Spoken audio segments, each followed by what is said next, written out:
Steve Kim here for UCN Live, and once again we have the pleasure of being joined by boxing sage Larry Merchant. Larry, last weekend we were actually a row apart on press row. You were working the international broadcast with the Colonel Bob Sheridan at AT&T Stadium near Dallas.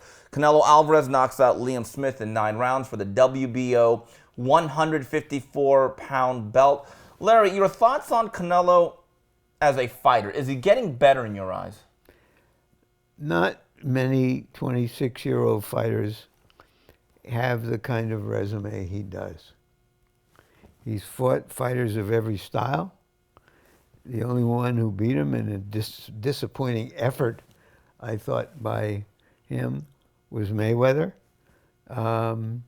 He's provided some excitement, knockouts, made his fans who support him on a weekend in Texas when there's football on Friday, Saturday, and Sunday, and where there's a top baseball team right across the street, out in full force.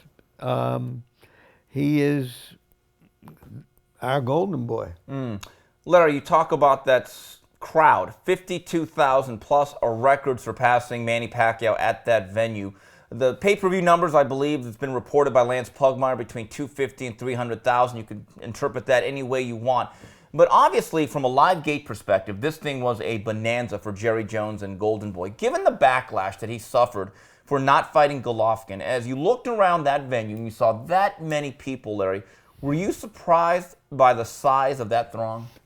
I was a little surprised in the sense that there had seemed to be, from various reports, that there was a backlash from the very fans who very early in his career had anointed him as their next great champion. There were a lot of skeptics. He convinced the skeptics that he's a serious fighter. After the Mayweather loss, there was criticism. Then with all of the bellowing of his showdown with Golovkin, there was some criticism, which both he and Golden Boy brought on themselves by touting it so much and so publicly. But at the end of the day or the night, he put on a good show for the Independence Day crowd, and he's still one of the best guys out there. Larry, you were out there at Dallas, AT&T Stadium, Jerry's World, for the first time covering a live event. When you look at that facility, did your eyes open like, this really is a big building? Sure, but I go back to the days when you had the Astrodome in Houston, and then the follow-up in New Orleans, when people were worried that a towering pop fly would hit the roof. That's when it was the 8th wonder of the world, the Astrodome, actually. Well, and when it was being built, and they were just sort of filling it in, I actually took a fungo hitter from the Philadelphia Phillies named Turk Farrell, big, strong relief pitcher, and to see if he could hit the roof. And he did. And all hell broke loose. Larry, it's interesting. You are old school. So old school that not only do you read the newspaper physically, not online, there's evidence of it right there, you also still write letters to the editor, and you don't type them out, you actually print them out. Now, this is a great story. Dylan Hernandez last week, good friend of mine at LA Times, wrote another "Boxing is Dead" column. And you rebutted, I saw the letter that you sent off. You thought it was interesting timing that on a weekend where there's over 50,000 people at a fight that you should be writing the obituary for the sport of boxing. Well, I called them mourners. Yeah. And they came out in force, and may boxing rest in peace. Yeah, Larry, the fight that I think a lot of people would think would actually resuscitate the pay-per-view end of the business would be Canelo Alvarez against Gennady Golovkin. In your opinion and your hope, I don't know how optimistic you are, do you think we get that fight by next September? Well, I don't know anything more than anyone else. I think some embarrassment over what's transpired would turn into humiliation if they didn't. And I think we have a record with Canelo demanding fights that his advisors thought were unwise. Trout, Laura, and Mayweather, but he wanted those fights. I think he wants this fight, but he's standing back. Let's remember, there's something else here.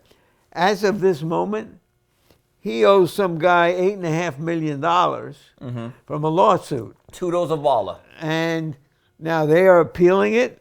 A deal may be worked out, but that gives them more incentive maybe not to take that fight in the immediate future. Larry, do you think this is a smaller version of Mayweather-Pacquiao? In a way, yes. Yes. You know, it won't do anywhere near that, become that kind of big, huge event that transcends the fight itself. What we want to know there is, will the event be a fight? Yeah, I think it will be, and I think that's the solace people take. In your view, Larry, if you were commissioner merchant of boxing and you could make any fight you wanted to, would that particular pairing be at the top of your list? It would be, but I love the Ward fight coming up in November. One hears that maybe Golovkin will fight Jacob. That would be a hell of a good show. Something, and we know that Pacquiao is fighting a good opponent, also in November. So you know, I want to see what happens in all of those fights. Larry, let's go back 2 weeks. It was this September the 10th at the O2 Arena in London. Kell Brook puts up a game effort against Gennady Golovkin. What was found out about both fighters on that particular night? Well, Kell Brook is a quality fighter, an elite fighter, probably the best welterweight out there. Why did he take that fight when others are refusing it? Well, because it was his best shot at a huge payday. And he was having trouble making the weight. He made a serious effort. He's gotten high marks from all the Brits because he did well. I thought it was an even fight going into the fifth round, but the big good man beat the smaller good man. Do you think in any respect that Golovkin, and I hate to use this word, was quote unquote exposed?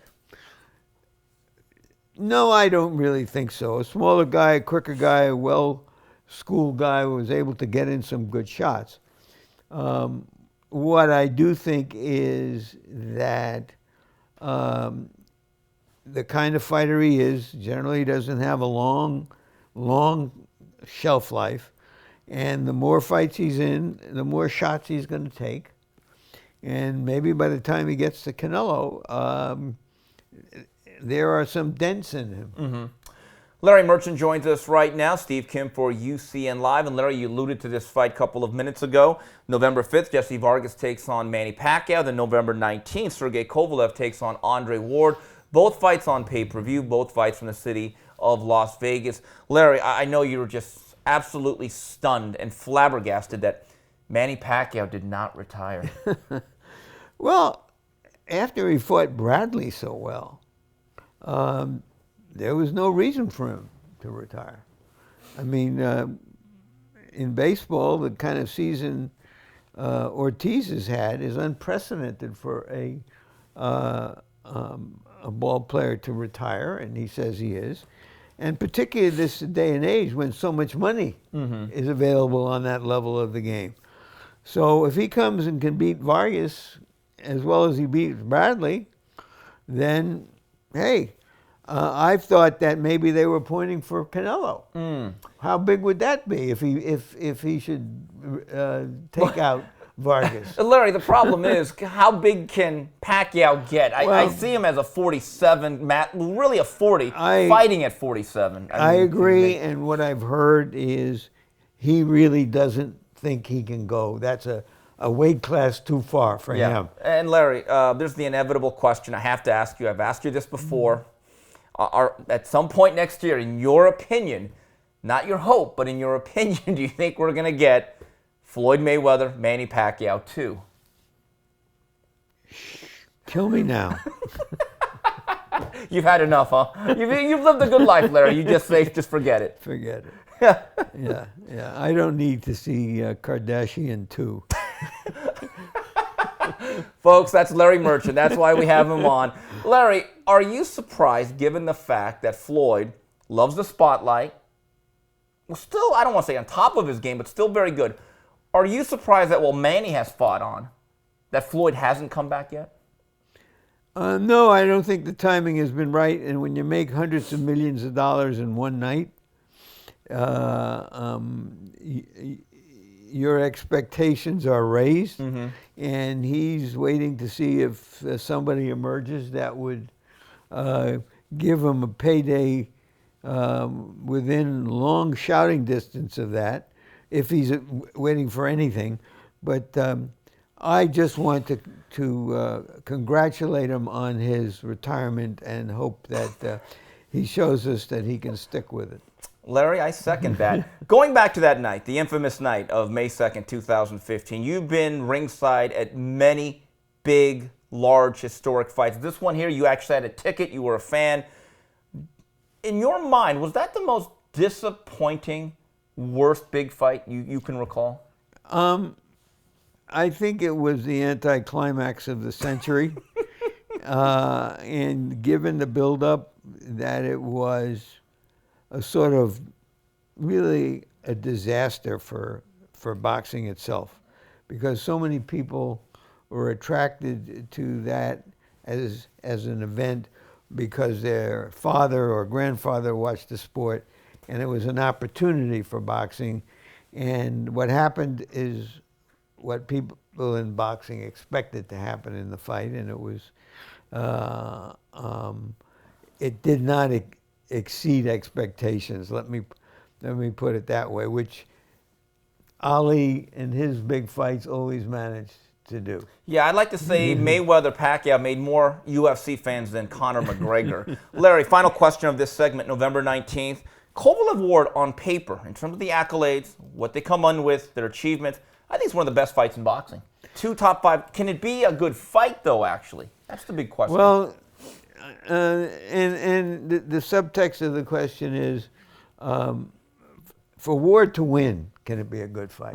Yeah. You know, Ward's a terrific boxer. He has fought everybody at super middleweight.